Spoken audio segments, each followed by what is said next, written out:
let's say we're in the situation where we want to find the integral of some constant raised to the power x.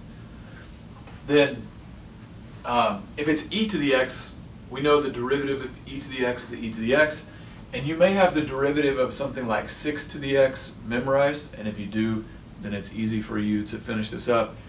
If you don't remember what the derivative of 6 to the x is, I'm going to show you a quick way to work through it, and then we'll be able to get the antiderivative based on that. If I let y equals 6 to the x, what I want is y prime, the derivative of y with respect to x. I don't know how to get it directly, so I'm going to manipulate the equation algebraically and then take the derivative of both sides of the equation to get what I want. If I take natural log of both sides,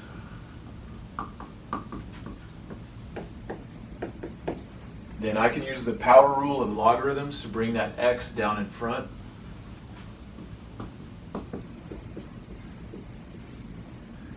And now I'm going to take the derivative of both sides with respect to x.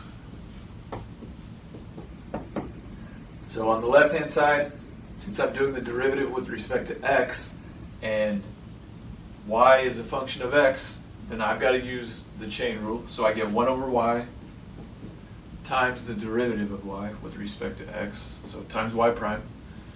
Then on the right, I've got x times a constant, so the derivative is just that constant.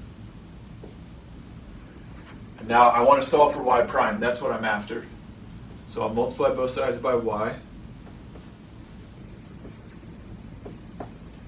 And now I've got my derivative in terms of y. I just want it in terms of x.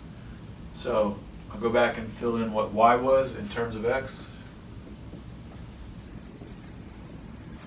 Now that I know the derivative of 6 to the x, I want to go backwards. So I want to find a function whose derivative is just 6 to the x, not 6 to the x times this constant. So to find that, I want the same base function, 6 to the x, but I'm going to divide by this natural log of 6,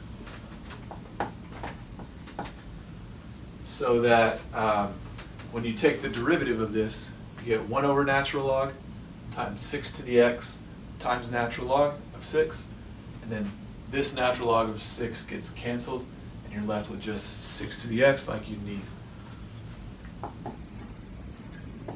Usually this is written like this.